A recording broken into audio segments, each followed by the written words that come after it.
The Free National Movement had its national candidates launch on January 29, 2012. Our candidate for Carmichael, Darron Cash, gave a dynamic speech. He was introduced by sitting Carmichael MP, Desmond Bannister. FNM!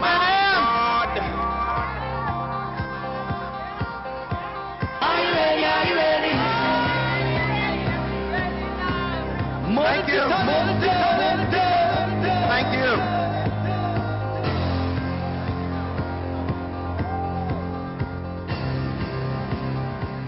Mr. Leader, Mr. Deputy, fellow FNMs, my fellow Bahamians, it ought to be clear to you that Carmichael is in the house.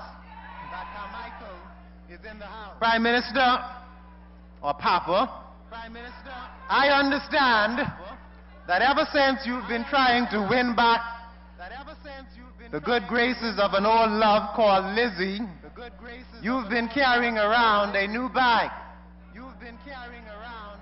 Well, I've come to say today that when the bell rings and the votes are counted, no matter whether it's an old bag or a new bag, Carmichael will be in the bag. Are you ready? Are you ready?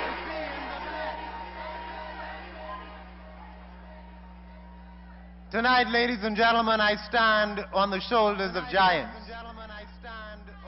Men like Frank Watson and Anthony Rowe and Desmond Bannister have set the gold standard for representation.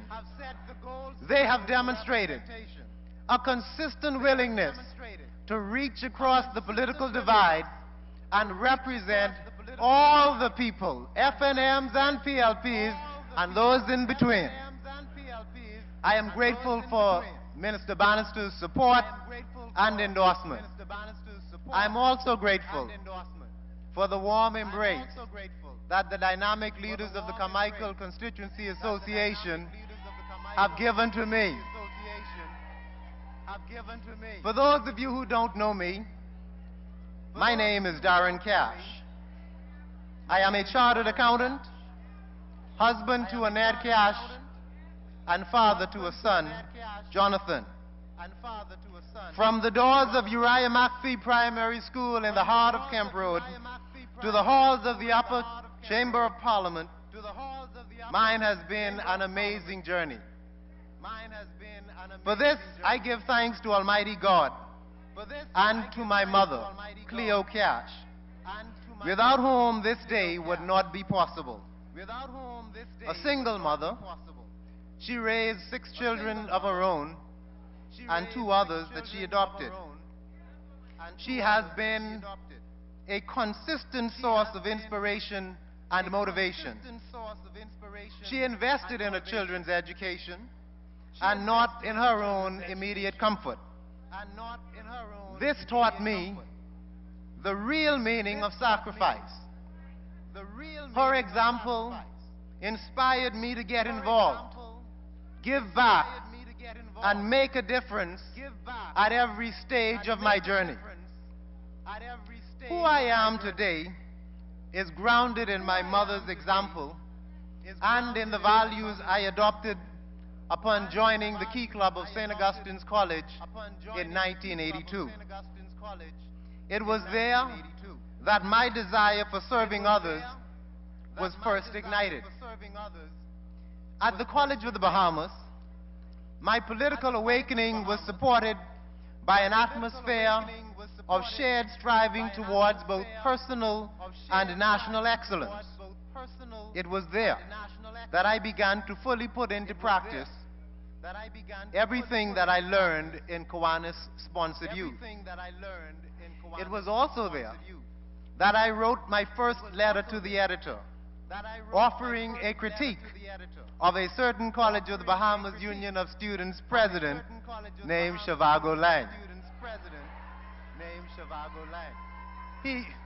He very graciously accepted the advice and continued on doing a great job in his remaining time as president.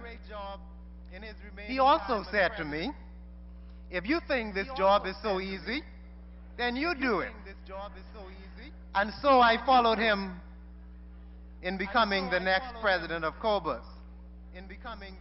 Fellow FNMs, I stand before you today due in no small measure to the passion for nation building that burned within the hearts of three COB friends, Shivago Lang, Michael Pintard, and me. Our experience motivated us to become engaged, not disengaged, but engaged in the process of shaping public policy. I love you for that. And I must say to you that I had first-hand experience in failures of public policy. Some of you will remember that in 1986, it was the infighting of two PLP cabinet ministers that spilled over to the outside, that caused me to lead a demonstration of hundreds of COB students from COB to the office of the Prime Minister. Some of you will remember that all the while we chanted the slogan, "Roker playing poker with our future." But ladies and gentlemen, these are serious times, not times for fun and games. And I must admit, I am no poker player. These are serious times that require proven, tested leadership. This is not the time for a novice. Those of us like Shivago and me and Michael who pledged to make a difference in shaping our country have been true to that COB pledge. So I can say with confidence to the people of Carmichael that if you want somebody who has demonstrated a commitment to serving others, I am your man. If you want somebody who marched before Parliament and in front of the OAS and on street corners to dramatize the importance of private broadcasting, you've got a chance to vote for one. And if you want to re-elect a government that made the privatization of the airwaves priority one when it won in 1992, you've got a chance to re-elect the FNM. Carmichael, if you want somebody who has demonstrated a willingness to stick his neck out and speak up on behalf of those who can't speak for themselves, you've got a chance to vote for one. If you want somebody who has demonstrated the courage of his convictions by standing alone and against the tide, you've got a chance to put one in the halls of Parliament. Carmichael, if you want someone who understands the need to transform education, overhaul immigration, breathe new life into our quest for empowerment and greater Bahamian ownership of our economy, I am your man. If you want someone who will be a dedicated member of Parliament with skills to be on board the ship of state in the face of challenging financial times, Carmichael, I am your man. Fellow FNMs, I have asked the good people of Carmichael to vote for me, not just because of my belief in public and community service. No.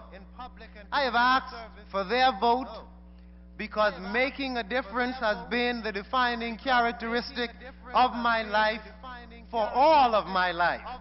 And I know that I can and will make a difference in Carmichael.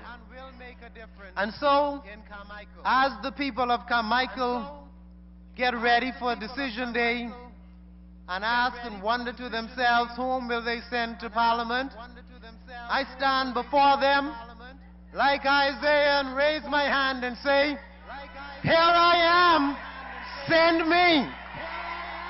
The FNM is the party for these times, and Carmichael, I am your man. Thank you and God bless you.